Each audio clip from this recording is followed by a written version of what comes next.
A very good day to you people. My name is Mohit, and guys, today I'm going to show you how to use or apply filters on movie clips in Flash and Actionscript 3. I'm using Flash version 5.5, CS 5.5 guys, and using Actionscript 3. Guys, before I actually start explaining the Actionscript to you, let me first show you a published preview of how things look like right now.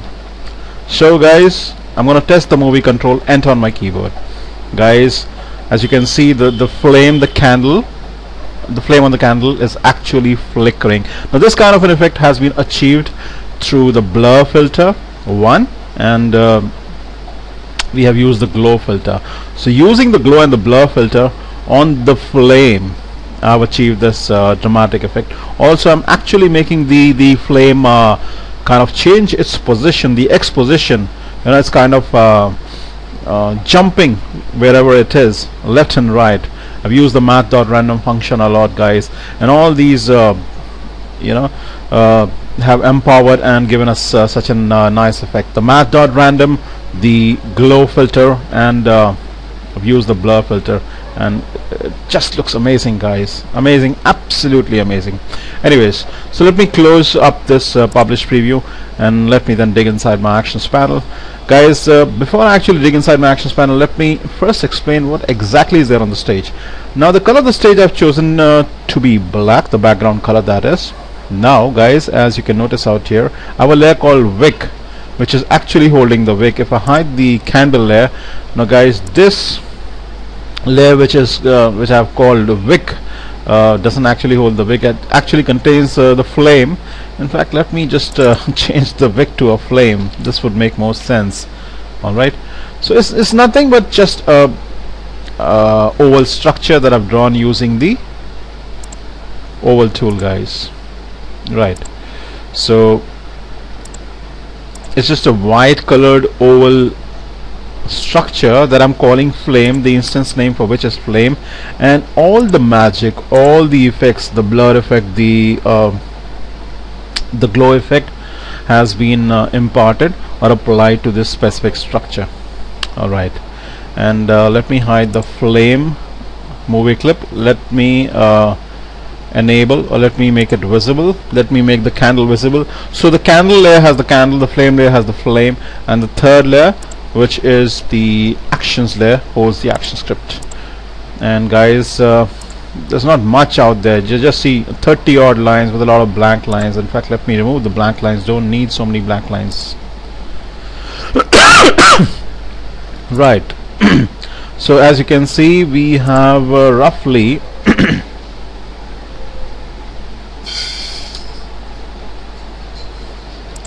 I would say 20 odd lines of action script. So guys, what I'll be doing is I'll be keeping everything on the stage just the way it is, and I'll be coding all over again. I'll be doing the coding all over again, and so that you can actually understand things much better. So guys, the first thing that I'm going to do is I'm going to select the whole chunk and say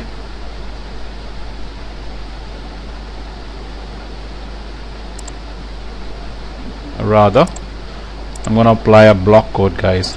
See what I've done is I've actually grayed out the whole code, basically rendered it useless. Okay, I'll be coding it all over again. But before I do that, let me explain the stage all over again. Now the candle has been called the candle. The name of the movie clip is candle. It's nothing but a JPEG image, guys. It's a JPG image, and the flame has been called the flame, keeping things very simple. And all the action script will revolve around this flame, guys. Cool. Alright, so as I said, I'll be coding all over again. Let's start.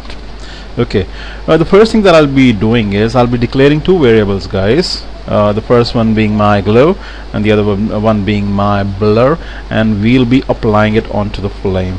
But to hold the filters, we need two variables, guys. The first variable will be variable my glow of the type glow filter, guys. Okay, just as a number, you know, just as a variable that holds a number is of the type number, one that holds the let's say the names is the type is string. For the array, the type is array. Similarly, For the timer, the type is timer, and for the volume it's sound transform. So variables have different types, and this specific variable that's holding the glow filter is of the type glow filter. Pretty simple. And which is going to hold a new glow filter. So I'm going to say a new glow filter, and then let's say a let's say a parent semicolon. When I say a parenthesis semicolon, guys, it actually means that I am defaulting all the values. And when I say all the values, it means the color of the filter, the distance, the blur x, the blur y, the alpha. There's so many parameters that go inside these brackets, but when I don't put them, it actually means that I'm actually I'm defaulting the values. Okay, otherwise I'm actually supposed to pass in the color, as you can see in the tooltip, guys, the alpha, the blur x, the blur y. The blur x default is 6, the blur y is 6, the strength, the quality, the inner, then the knockout. These are the various parameters that I need to pass in. But if I don't pass them in, if I say parent semicolon like this, it means that I'm defaulting all the values. So it'll pick up whatever is the default. And then, guys, if I were to say something like flame. Now flame, as I said, is the actual movie clip around which all the filters will be applied. So I'm going to say flame.filters. So when I say flame.filters, it actually means that I'm applying the filters property onto the flame, and then let me make it equal to, in square brackets, I need to say my glow. Now my glow, guys, is the variable that is holding the the glow filter. Okay, and put a semicolon and test it. So now, guys, what has happened is the oval structure has actually thrown a glow all around. Okay, it's used the red color, which is the default color. It's used blur x, blur y at 6 each. So basically all the values have defaulted, but obviously I'll be changing all that. I'll not be using the red color, which is the default. I'll be using the yellow color, and of course I'll be changing the blur x and the blur y. Blur x and blur y are actually the blur distances in terms of horizontal distance and vertical distance. I'll be changing all that. I'll be using my own values. Right. Let me go back to Actionscript. Now, guys, when I need to change the defaults, I cannot write a new glow filter parent semicolon. Let me first remove line number 26. Okay. If I say a parent semicolon just the way I've written here, it means that I want all the values to default, but that's not the case. I want them a little different. So one of the ways is that I type something like my glow dot, let's say, color. Okay, and then make it equal to a new color. I can pass it, each and every value like this individually, or I can straight away pass these values inside these two brackets. Okay, let's see how. Alright, so if I say my glow of the type glow filter is equal to new glow filter, and then I put a parent out here, I get a tooltip which gives me a nice hint as to what should go next. So guys, if you notice in the tooltip, the color is supposed to go next, and the way to write color is you need to write 0x and then the hex code of the color. So I need the yellow color to go in. That'll be FFFF00, and the next parameter that I need to pass in is alpha. I'll not be keeping the alpha at full 1, which is the default. I'll be keeping it at 80%, that's 0.8. And guys, as far as the blur x, blur y, strength, quality and everything else is concerned, I can let these things be at default for the moment. So I'm going to close the bracket up. Okay, I can pass in some parameters, or I can pass none of them, but that's absolutely alright, or I can pass all of them. That's fine as well. Okay, and let me close the bracket up out here. Okay, guys, I need the flame movie clip to have the blur filter as well. But as far as the blur filter is concerned, I would want everything to be a default. So variable my blur of the type blur filter, guys. Now since this variable my blur holds the blur filter, I'm gonna say the type is blur filter. I'm gonna say is equal to new blur filter. Okay, and then if the moment I say the opening bracket, guys, you can notice that it's asking for a blur number, blur y number, blur x number. It's asking for a quality, but I want everything to be at default, at least as far as blur is concerned. So I'm going to say parent semicolon. That's it. Okay, so when I say a parent semicolon, do not pass any values inside the brackets. It means I would want everything to be defaulted. All right, cool. Now guys, I'm gonna cheat a little bit out here. I'm gonna create an enter frame event. Okay, so I'm a little lazy when it comes to typing action scripts. I've just copied line number 11 and 13 out here. I'm gonna paste it out here. Okay, I'll tell you what I'm doing. Guys, I'm creating an enter frame event. Now by their very nature, enter frame event fire off at the rate of FPS, which is frames per second, and let me tell you, here it is, 24 frames. Flash operates as 24 frames per second. That is the default, guys. So this function, which is flash enter frame handler, which we are going to define in a minute, is going to fire off at 24 frames per second, 24 times in one single second, guys. That's the rate at which it will fire off. Alright, let me then create this function. Okay guys, I'm going to make the best use of Math.random.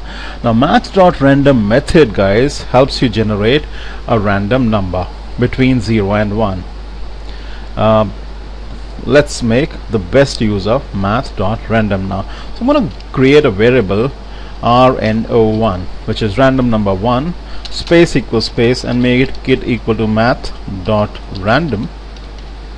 Okay, and if I multiply Math.random by 20, beg your pardon, into 20, it means that since Math.random method generates a random number between 0 and 1, if I multiply it with 20, it will generate a number between 0 and 20, and if I add 20 to it, RNO1 will be a number between 20 and 40.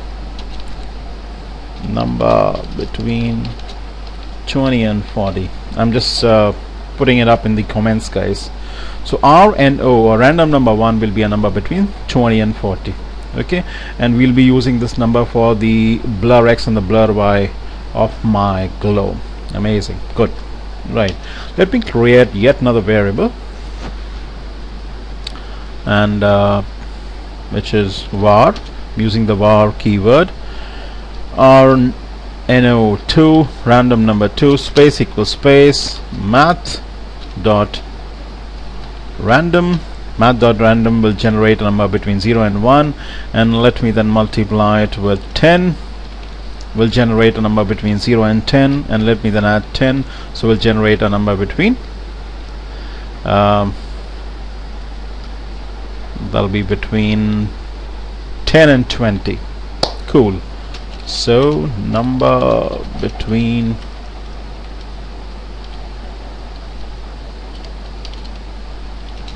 10 and 20 is generated. Cool. Okay guys, what I'm gonna do is I'm gonna use these two random numbers, RNO1, random number 1, and random number 2, and apply it to the blur x and blur y of my glow and my blur. Alright, and guys, if you remember, my glow is holding the glow. Okay, the color out here is red, the alpha is 0.8, and my blur variable is holding the blur filter, which is at default values. Cool. Right, so let me then say, in fact, let me copy these 4 values and put it out here. Okay, auto format button. Right, so now guys, what I've done is I've applied the blur x to the variable that's holding the glow filter. As I said, you can apply the blur X out here like this, you know, directly into the parenthesis, or you can apply them stand alone one by one like this, guys. Both the methods work equally well. Okay, so I could have used the blur X and the blur Y right out here in the brackets itself, or I can apply them one by one like this. But the situation here is such that I need to make it equal to a random number. It's best to keep it you know, standalone, separate. So I'm making the blur X equal to RNO1, which is random number 1, which is 20 to 40, and the blur Y also equal to 20 to 40. As far as the blur Y is concerned, guys, I'm making it equal to random number 2, which is a value between 10 and 20, and blur Y also equal to 10 and 20. So the blurriness or the glow will be spreading you know, itself across these values 10 to 20 and 20 to 40. Pretty cool, guys, very nice. And okay, now let me copy this line from line number 22, paste it out here, and let me explain what it actually means. Now, guys, when I say flame.x is equal to 260, if you notice right now, flame, the movie clip flame, is actually set at 260, but if I add Math.random into 8, it means that I'm generating a random number between 0 and 8. And if I say -5, it's actually picking up a range. And see, if the random number generated is 0, then if I say -5, that'll be, the output will be -5. The random number generated is let's say +8. If I say +8 -5, that becomes 3. So the range is something like you know, a -5 to a +3. So what will happen, this will make the X position of my flame jump. So basically what's happening is it's making the flame jump around, guys. You know, the flame is not standing at one position, it's jumping around, and it's jumping around 24 times in 1 single second, guys, because I'm using an enter frame event, guys. Add event listener, event.enter you know, event.enter underscore frame.